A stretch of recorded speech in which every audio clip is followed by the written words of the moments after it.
Assalamualaikum warahmatullahi wabarakatuh. Perkenalkan, nama saya Nalendra Arya Putra Pratama. Saya dari semester 1 Pendidikan Teknologi Informasi dan Komunikasi kelas D STKIP Muhammadiyah Kuningan dengan NIM 2112230078. Di sini saya akan menjelaskan flowchart algoritma rumus-rumus yang saya buat untuk memenuhi penugasan dari Bapak dosen Sokid dalam mata kuliah algoritma.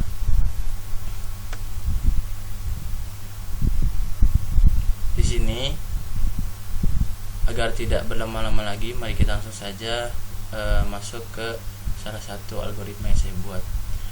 Nah, seperti yang teman-teman lihat di sini, saya membuat 3 flowchart algoritma. Kenapa? Itu dikarenakan saya kurang puas dengan ketiga hasil tersebut. Dikarenakan flowchart yang saya inginkan, flowchart yang saya ingin buat tidak dapat direalisasikan dalam aplikasi ini karena mungkin memang saya yang kurang berpengalaman dengan aplikasi ini, atau mungkin saya kurang mengeksplor, atau juga memang dari sudut pandang saya dikarenakan kurang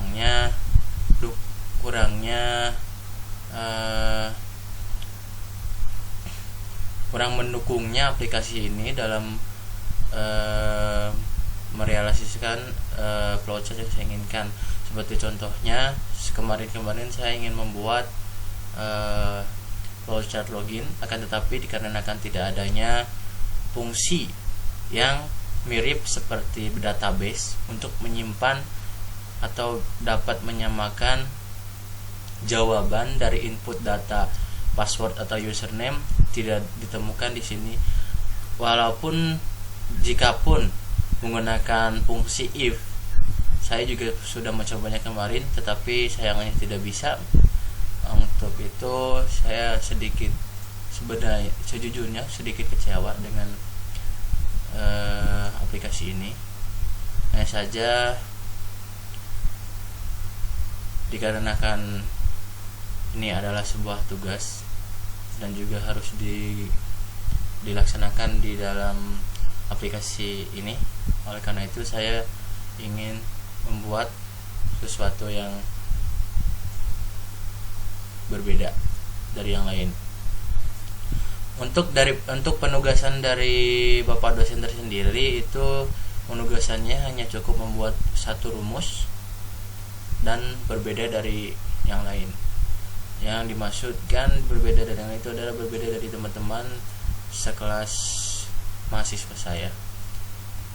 Nah, untuk alasan itu juga saya membuat 3 file algoritma flowchart sekaligus, karena pertama tadi kurang puasnya saya dengan hasil yang bisa saya buat. Kedua, dikarenakan agar jika salah satu flowchart yang ada di sini sudah ada yang memakai oleh orang lain, maka yang lainnya masih bisa dipakai untuk diajukan. Nah, agar tidak berlama-lama lagi, mari kita langsung saja masuk ke penjelasan dari flowchart tersebut. Pertama, dalam rumus keliling jajaran genjang yang saya buat untuk flowchart ini, ada untuk step pertama adalah mendeklarasikan data-data yang diperlukan untuk mencari data yang kita perlukan tersebut, atau data yang kita cari tersebut. Nah, seperti contohnya, jika dalam keliling jajar genjang data yang dibutuhkan adalah data sisi A dengan tipe data integer, lalu sisi B sampai dengan sisi D.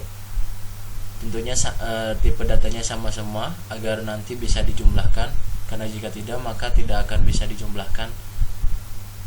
Lalu tidak lupa juga saya mendeklarasikan saya juga mendeklarasikan data yang saya ingin cari, yaitu keliling jajar genjang. Nah, untuk step kedua, yaitu saya menambahkan fungsi input data untuk menginputkan data-data yang kita butuhkan nantinya.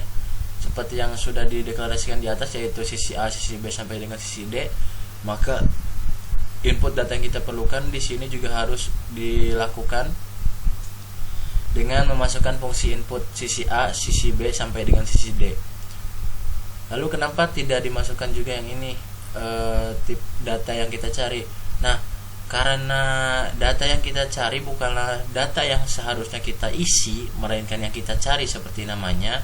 Oleh karena itu kita tidak memasukkan dalam fungsi input data tersebut, melainkan karena ini yang kita cari, maka kita harus tuliskan rumus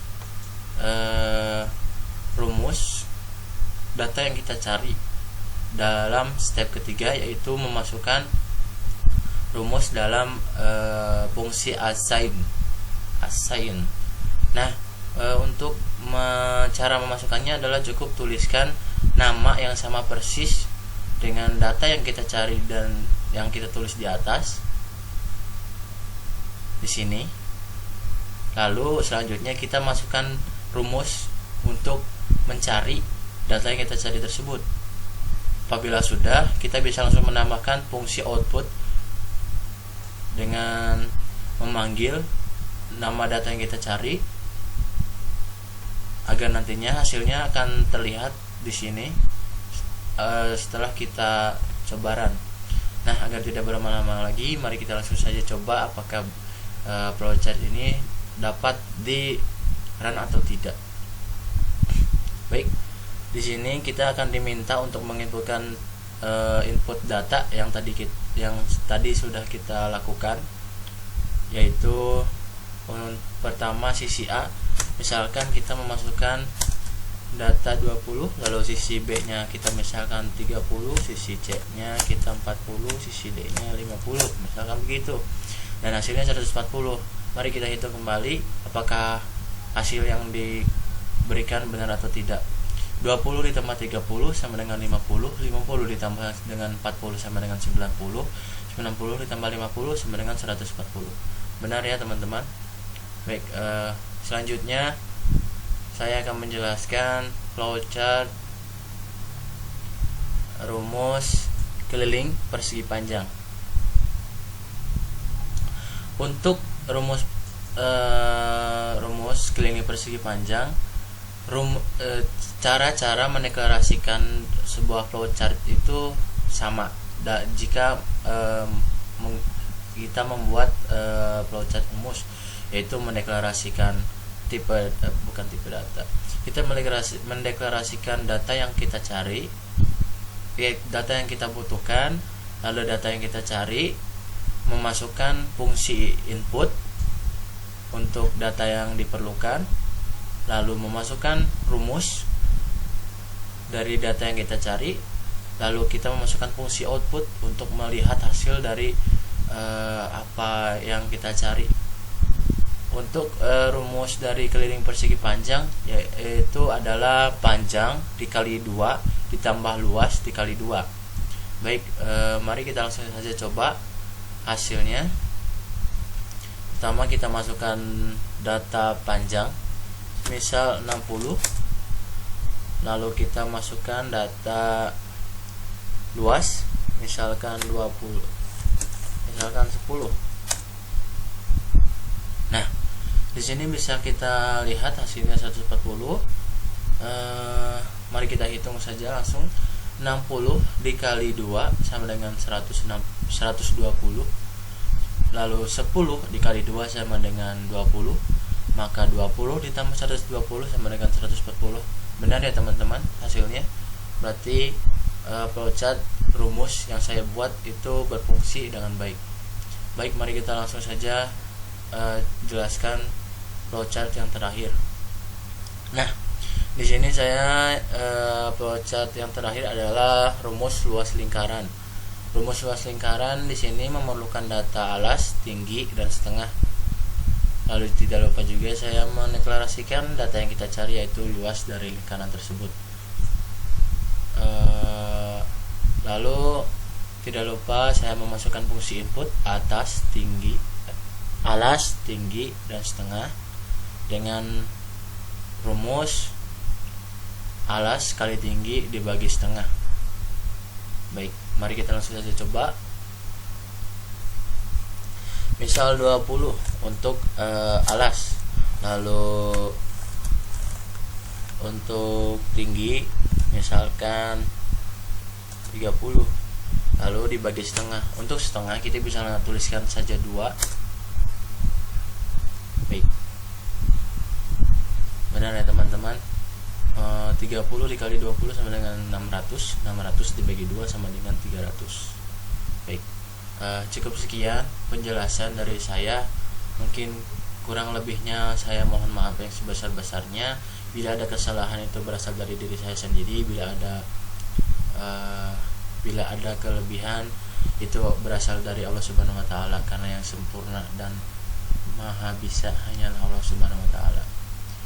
Kurang lebihnya mohon maaf. Wassalamualaikum warahmatullahi wabarakatuh.